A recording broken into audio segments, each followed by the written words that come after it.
Hello everyone, welcome back to my YouTube channel. आज हमारी basic accountancy की second class है एंड आज की क्लास में हम तीन इंपॉर्टेंट टॉपिक डिस्कस करेंगे which is capital, assets and liabilities. तो सबसे पहले आज हम लोग स्टार्ट करते हैं कैपिटल से। अब कैपिटल जो है that is the total amount of money और any kind of assets that is invested in the business by the owners. मतलब कि अब एक बिजनेस ऑर्गेनाइजेशन अगर है तो उसको स्टार्ट करने के लिए, उसको रन करने के लिए एंड उसके प्रॉपर फंक्शनिंग एंड मैनेजमेंट के लिए सबसे इंपॉर्टेंट क्या होता है? कैपिटल इन्वेस्ट करना, राइट। कैपिटल का मतलब क्या है कि जब एक ओनर बिजनेस में कुछ पूंजी लगाता है, हिंदी में हम लोग कैपिटल को क्या कहते हैं? पूंजी, ठीक है। तो जब कुछ पूंजी हम कैपिटल अपने बिजनेस में इन्वेस्ट करते हैं that is called the capital. अब ये जो कैपिटल है, ठीक है, कैपिटल का मतलब आप समझ गए, when the owner of the business invest something in the business that is called the capital, ठीक है। अब ये जो कैपिटल है it can be in the form of cash. Owner can invest cash in the business. He can invest in the form of assets. अब assets हम लोग discuss करेंगे आगे क्या होता है, but assets like long term assets, land and building, plant and machinery और any other such assets like the motor car etc. मतलब कि जो भी आपके लॉन्ग टर्म बेनिफिट के लिए बिजनेस में ओनर के थ्रू इन्वेस्ट किया जाता है दैट इज दी कैपिटल, ठीक है। तो ये जो कैपिटल है जब तक ये बिजनेस में इन्वेस्ट नहीं होगा तब तक हम अपने बिजनेस को स्टार्ट नहीं कर सकते हैं, राइट। जैसे कि अगर एक ओनर के पास 5 लाख रुपीज अवेलेबल है एंड वो 5 लाख रुपीज से अपना वो बिजनेस स्टार्ट करना चाहता है तो that is the total amount of money he is investing in the business to start the business, right. तो that amount of money becomes his capital और या उसे हम पूंजी कहते हैं, ठीक है। अब ये कैपिटल इन्वेस्ट करने के बाद आई होप आपको कैपिटल समझ आ गया होगा। अब कैपिटल के बाद हमारे पास दो इंपॉर्टेंट टॉपिक हैं आज विच is the asset and the liabilities, ठीक है। तो अब हम स्टार्ट करते हैं एसेट से। तो एसेट क्या होता है?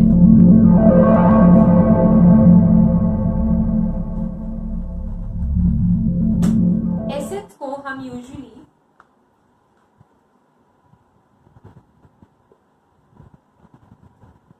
दो इंपॉर्टेंट पार्ट्स में डिवाइड करते हैं। सबसे पहला है non current assets and second है दी करेंट एसेट्स, ओके। अब ये नॉन करेंट और करेंट एसेट समझने के पहले हम समझते हैं कि एसेट क्या होता है। तो asset is something that we own, ठीक है। मतलब कि जो हमारा खुद का है, मतलब बिजनेस में जो बिजनेस का है वो उसका एसेट हो गया। तो एसेट को अगर डिफाइन करने के लिए आपको पूछा जाता है तो what can you write? Asset is something that we own. And अब इस एसेट्स को हमने दो इंपॉर्टेंट पार्ट्स में डिवाइड किया है। First is the current assets and second is the non current assets. अब करंट एसेट्स और नॉन करंट एसेट्स जो है उनमें बेसिक डिफरेंस क्या है कि ये जो नॉन करंट एसेट्स है इनको हम लॉन्ग टर्म एसेट्स भी बोलते हैं एंड जो करंट एसेट्स है that are called the short term assets. अब ये लॉन्ग टर्म और शॉर्ट टर्म क्या है? तो लॉन्ग टर्म एसेट्स का मतलब है कि ऐसे एसेट्स जो आपको 12 मंथ्स से ज्यादा बेनिफिट देते हैं that are the long term assets, okay, which are also called as non current assets. And current assets are those assets that give you benefit only up to 12 months, मतलब कि जिनका benefit 12 months के अंदर exhaust हो जाता है that is called the current assets. And ऐसे assets जिनका बेनिफिट लॉन्ग टर्म रहता है, मतलब 12 मंथ्स के बाद भी, मतलब आफ्टर 1 ईयर ऑल्सो अगर हम उसको यूटिलाइज कर सकते हैं एंड उससे हम प्रोडक्शन कर सकते हैं तो उसे हम क्या कहते हैं? नॉन करंट एसेट्स, ठीक है। तो asset is something that we own, जो हमारा है, हमारी कंपनी में जो कंपनी को बिलोंग करता है that is the asset of the company. इस एसेट्स को हमने टू पार्ट्स में डिवाइड किया। First is the current assets and second is the non current assets. Non current assets को हम लॉन्ग टर्म एसेट्स भी बोलते हैं, करंट एसेट्स को हम शॉर्ट टर्म एसेट्स भी बोलते हैं। अब ये जो नॉन करंट एसेट्स या लॉन्ग टर्म एसेट्स है that is further divided into two sub parts which is the tangible assets and second is the intangible assets. अब tangible क्या होता है? tangible मतलब something that we can see, touch or feel is called the tangible assets. ठीक है। And intangible just उसका opposite होगा। तो इंटेंजिबल क्या होता है, something that can not be seen but belongs to a company are the intangible assets of the company. अब इसका एग्जाम्पल क्या है, तो टैंजिबल एसेट्स का एग्जाम्पल हो सकता है, एक तो लॉन्ग टर्म है, लॉन्ग टर्म में टैंजिबल हमें देखना है, राइट। तो लॉन्ग टर्म टैंजिबल एसेट्स क्या होता है, land and building, we can see the land and building, we can see the plant and machinery, so these all belong to the tangible assets or the long term assets of the company that can be seen, ठीक है। And then intangible assets of the company क्या होगा, वो सारे assets company के which cannot be seen, मतलब जिनको हम देख नहीं सकते हैं, that are the intangible long term assets of the company. For example, the patent right, the trademark, the goodwill of the company,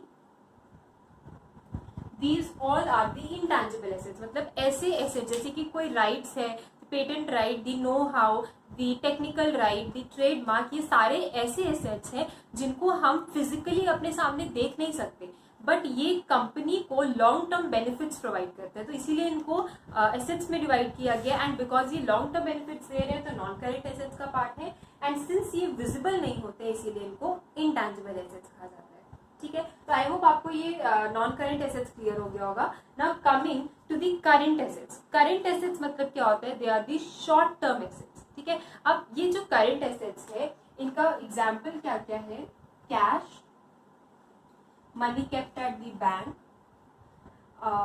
then debtors, bill receivable and prepaid expenses etcetera. अब एक एक करके सबको समझते हैं। तो शॉर्ट टर्म या current assets में सबसे पहला क्या है, कैश, ठीक है। अगर हमारे पास कंपनी में कैश है तो that is always something which is circulating. आज हमने 10,000 अर्न किया है, कल 10,000 में से 2,000 हम खर्चा कर देंगे। तो कैश एंड बैंक दोनों में ही क्या होता है कि हमारा ये जो अमाउंट है ये शॉर्ट लिव्ड होता है हमारे कंपनी में, कभी इंक्रीज होता है तो कभी डिक्रीज होता है, right. And then the next is the debtors, debtors of the company मतलब कि वो लोग जो कि कंपनी में अपना कुछ स्टेक रखते हैं, मतलब कि हमने उनको गुड सेल कर दिया है एंड इन रिटर्न हमें उन्हें उनसे कुछ अमाउंट ऑफ मनी रिसीव नहीं हुआ, ठीक है। तो उस टाइम पे वो हमारे क्या हो जाते हैं, डेटर्स बन जाते हैं। Now these debtors are the short term assets of the company, why, because within the period of 12 months ये हमें मनी रिटर्न कर देंगे। ऑब्वियसली बात है कि अगर आप किसी से सेल एंड परचेज का रिलेशन मेंटेन कर रहे हैं तो विद इन 12 मंथ्स, आप 1 ईयर से ज्यादा टाइम तो उनको देंगे नहीं, तो विद इन 12 मंथ्स हमें मनी रिफंड आ जाता है या रिटर्न मिल जाता है, तो तब तक के लिए हमारे डेटर्स जो है वो हमारे शॉर्ट टर्म एसेट्स हो गए। नेक्स्ट है बिल रिसीवेबल। मैंने लास्ट वीडियो में डिस्कस किया था बिल रिसीवेबल क्या होता है, it is a document which shows that you have some money pending from some person, right. तो बिल रिसीवेबल जो है वो भी मैक्सिमम 3 मंथ्स का बनता है, तो बिल रिसीवेबल सिंस 12 मंथ से कम का है तो इसीलिए वो क्या हो जाता है, शॉर्ट टर्म एसेट्स, ठीक है। And the last is prepaid expenses. अब प्रीपेड एक्सपेंस हमारे लिए एसेट कैसे है, जैसे सपोज करिए कि आपकी किसी एसेट की ड्यू डेट थी, मतलब जैसे आपने कोई इंश्योरेंस कराया था जिसकी ड्यू डेट थी 5/5/2020, ठीक है, बट आपने लास्ट मंथ मतलब कि 5/4/2020 को ही 2 मंथ्स की पेमेंट एक साथ कर दी। दैट मीन्स क्या हुआ कि आपने प्रीपेड एक्सपेंसेस को पे कर दिया, मतलब कि अपने एक्सपेंसेस को पहले ही पे कर दिया, प्रीपेड एक्सपेंसेस, राइट। तो 1 मंथ के लिए जो इस पर्सन को आपने वो मनी पे किया है, he is liable to pay that amount to you, because अभी तक उसकी ड्यू डेट नहीं आई है, तो तब तक के लिए since that person is liable to pay to you, तो आपके लिए वो क्या हो जाएगा, एसेट बन जाएगा, राइट। तो वो जो एसेट है, the prepaid expenses are also known as the current assets of the company, ठीक है। अब ये जो करंट एसेट्स हैं इनके लिए एक और टर्म यूज किया जाता है विच is the floating assets. Now, why are the current assets called the floating assets? The reason is that they are very short-lived and they keep on changing from time to time. ठीक है, जैसे मैं आपको एक example देती हूँ कि आपके शॉर्ट टर्म एसेट्स में एक एग्जांपल होता है स्टॉक का, ठीक है। स्टॉक मतलब कि the goods that you purchase for the resale, right.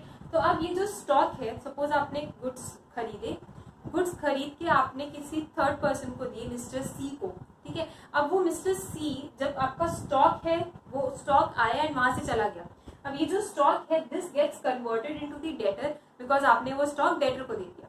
And suppose this debtor says कि I will pay you the money 3 months after, तो आप उसके लिए क्या बनाएंगे, बिल बनाएंगे। तो तब क्या होगा, ये डेटर हट जाएगा आपके बुक से एंड आपकी बुक में क्या आ जाएगा, बिल रिसीवेबल आ जाएगा। तो इसका मतलब क्या होगा कि आपके जो फ्लोटिंग एसेट्स हैं, मतलब आपका एक एसेट दूसरे एसेट्स में कंटिन्यूअसली कन्वर्ट होता रहता है। This is why the current assets are also known as the floating assets of the company, ठीक है। तो अब इसके बाद अब हमारे जो एसेट्स हैं, ये तो दो इंपॉर्टेंट डिविजन्स ऑफ एसेट्स, इसके अलावा और दो टाइप्स ऑफ एसेट्स होते हैं, जिसमें से फर्स्ट है फिक्टिशियस एसेट एंड सेकेंड है वेस्टिंग एसेट्स।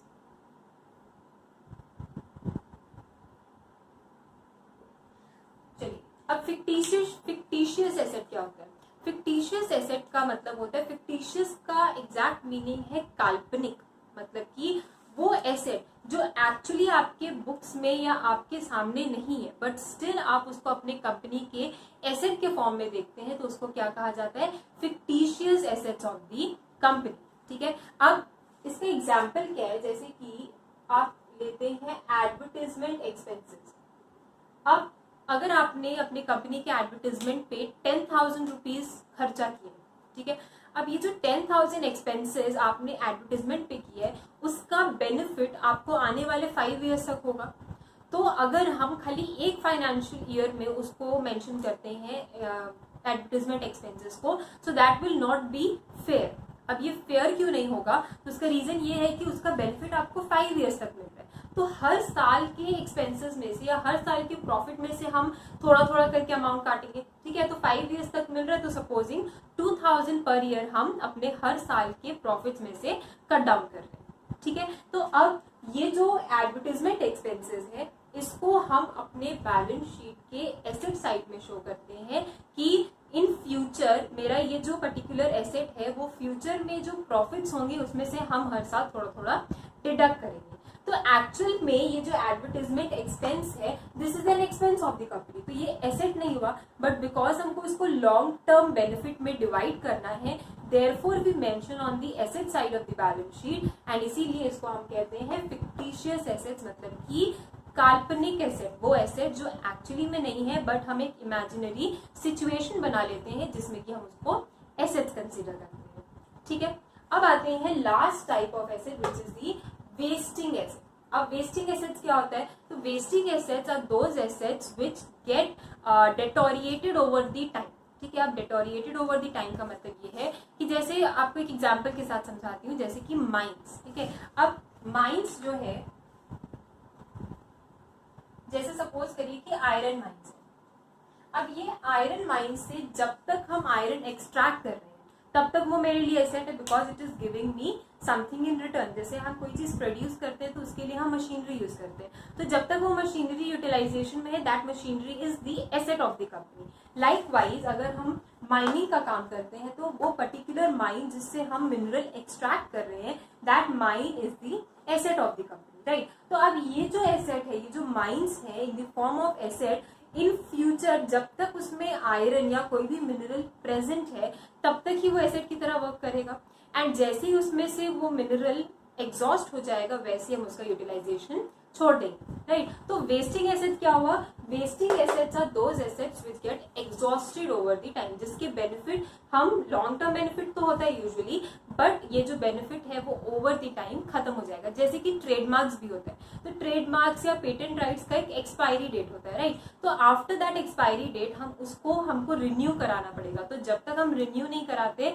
तब तक it will be ceased to be used as an asset, right. तो हमको ट्रेडमार्क अगर किसी को दिखाते भी हैं, so that will not be applicable. तो इसीलिए ये जो वेस्टिंग एसेट्स हैं, they are the asset which gets exhausted over the time, ठीक है। तो आई होप आपको ये चारों तरीके के एसेट समझ में आ गए होंगे। एसेट मतलब something that we own, it can be divided into 2 parts, current and non current. Current मतलब कि जो शॉर्ट लिव्ड होते हैं, नॉन करंट मतलब कि जो लॉन्ग टर्म के लिए यूज होते हैं। अब ये जो नॉन करंट एसेट्स है, these are further divided into 2 parts, first is the tangible, second is the intangible. Tangible मतलब something that we can see, intangible something we cannot see. And apart from these two types, there are two more types of assets, which is fictitious assets. इसको हम nominal assets भी कहते हैं. And the next is the wasting assets. ठीक है, fictitious assets वो assets होते हैं जो काल्पनिक होते हैं, जो हम assume करते हैं कि वो हमारे लिए assets हैं. And wasting assets वो होते हैं जो in near future कंपनी के लिए exist नहीं करेंगे. ठीक है, अब हम आते हैं एसेट्स के बाद लाइबिलिटीज में. ठीक है, अब लाइबिलिटीज क्या होते हैं?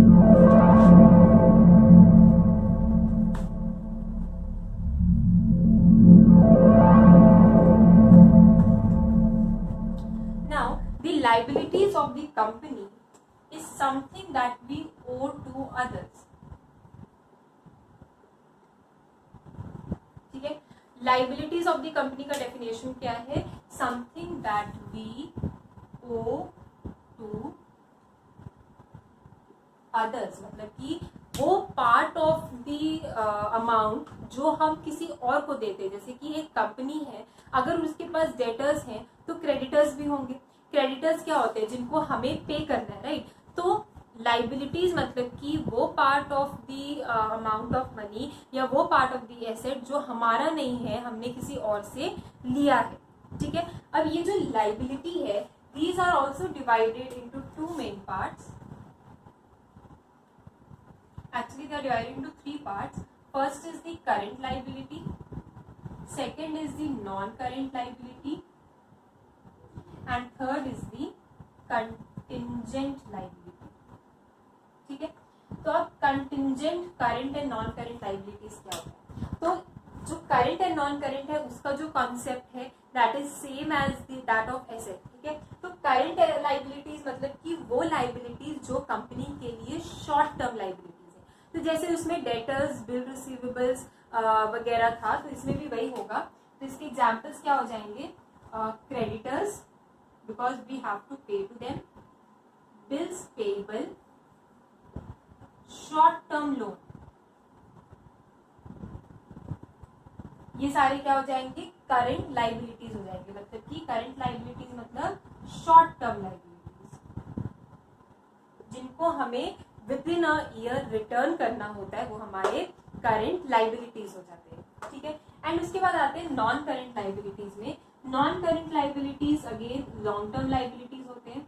तो ऐसी लाइबिलिटीज जिनको हम 1 ईयर के बाद भी पे कर सकते हैं, that are the long term liabilities. जैसे कि अगर आप एक बैंक से लोन लेते हैं तो that bank loan can be paid after 3 months और 5 months according to the terms you have with the bank. तो बैंक लोन हो गया, या फिर डिबेंचर्स अगर हम इशू करते हैं. Debentures are always the debentures are always the long term liability of the company. Because अगर एक कंपनी डिबेंचर्स इशू करती है तो वो लॉन्ग टर्म बेनिफिट प्रोवाइड करते हैं. After 3 to 4 years we have to refund these debentures. ठीक है, तो bank loan and debentures are the part of non current assets. And non current और करंट का कॉन्सेप्ट सेम है एसेट की तरह. करंट मतलब कि जो शॉर्ट टर्म है एंड नॉन करंट मतलब जो लॉन्ग टर्म है. ठीक है, अब लास्ट आते हैं कि कंटिंजेंट लाइबिलिटी क्या होता है. अब कंटिंजेंट लाइबिलिटी का मतलब होता है कि the liabilities which are likely to arise in the near future. ठीक है, so these are the liabilities which are likely to arise in future. ठीक है, मतलब कि ऐसी लाइबिलिटीज जो फ्यूचर में हो सकती है. जैसे सपोज करिए कि आपने एक कंपनी से लोन लिया था. ठीक है, एंड एक्चुअली वो टर्म्स पे था लोन, एंड इन फ्यूचर क्या हुआ कि आपकी कंपनी जो है that went into heavy losses, and अब वो जो कंपनी को जिससे आपने लोन लिया था उसकी ड्यू डेट आ गई है. तो उस टाइम पे क्या होगा कि वो आपको अभी के लिए लाइबिलिटी नहीं, बट क्योंकि वो आपकी कंपनी का जो मतलब वाइंडिंग अप का टाइम आ गया, तो आपके लिए वो सारा का सारा अमाउंट ड्यू हो जाएगा. जैसे आपने 5 साल का लोन लिया था, बट 3 years के बाद आपकी कंपनी वाइंड अप हो रही है. ना at the time of winding up आपकी जितने भी एक्सटर्नल लाइबिलिटीज हैं वो आपको पे करने पड़ते हैं, राइट. तो उस टाइम पे वो जो लाइबिलिटी आपने या वो जो लोन लिया था that becomes due for your company. So that is the loan, sorry that is the liability which is likely to arise, मतलब कि जो एक्चुअली में नहीं है एंड स्टिल वो फ्यूचर में हो सकता है कि हमें पे करनी पड़े, तो वो कंटिंजेंट लायबिलिटी होती है। अब जब हम बैलेंस शीट बनाते हैं कंपनी का, तो उसमें से we write the current and non current liabilities, we do not mention the contingent liability in the balance sheet, rather we mention the contingent liability below the balance sheet in the form of note। ठीक है, मतलब कि हम लिखते हैं note में कि this particular liability is likely to arise in the near future। इसको हम बैलेंस शीट में इसलिए नहीं लिखते हैं बिकॉज ये एक्चुअली में अभी अमाउंट ड्यू नहीं है हमारे पास, राइट। तो since that amount is not due to us yet, तो हम उसको बैलेंस शीट में नहीं शो कर सकते, बट स्टिल उसको हम नीचे अपने बैलेंस शीट के in the form of note लिख देते हैं कि ये जो एक लाइबिलिटी है that is likely to arise in this year और दी कमिंग ईयर। ठीक है, अब ये जो लाइबिलिटी है इसको हम दो पार्ट्स में पढ़ सकते हैं, एक है इंटरनल लाइबिलिटी एंड एक है एक्सटर्नल लाइबिलिटी। ठीक है, इंटरनल लाइबिलिटी का मतलब होता है कि वो लाइबिलिटी जो कंपनी को अपने ओनर्स को पे करना है। ठीक है, क्योंकि ओनर्स ऑफ द कंपनी जो है वो कंपनी के इंटरनल का पार्ट है, जैसे कि कंपनी को अपने ही ओनर से कैपिटल मिला है, उसको उसका इंटरेस्ट पे करना है, अपने ही ओनर से अगर the company takes a loan, तो वो सारे के सारे लाइबिलिटीज जो ओनर्स के थ्रू ड्यू होते हैं that is the internal liabilities of the company. And external liability तो मतलब आपको नाम से ही समझ आ रहा होगा, एक्सटर्नल लाइबिलिटी का मतलब है कि जो कंपनी के पार्ट नहीं है, the person other than the part of the company, उससे अगर हम कुछ लोन लेते हैं या कोई थर्ड पार्टी से अगर हम कुछ लोन लेते हैं या हमारे क्रेडिटर्स जो है वो थर्ड पार्टी है, तो that is the external liability of the company. ठीक है, तो एक क्विक रिविजन कर लेते हैं। लाइबिलिटीज मतलब something that we owe to other, जो किसी और का है बट हमारे पास रखा हुआ है। This can be divided into 3 parts. First is the current liability, which is the short term liability, for example the creditors, bill payable, short term loan. Non-current liability means bank loan and debentures, which is the long term, which is for the long period of time in our company, like for more than 12 years. Okay, and the last is the contingent liability, which is likely to arise and which has not yet become due for our company. ठीक है, so only this much for today. I hope you like the video. Do write in the comment section what all videos do you want. Thank you.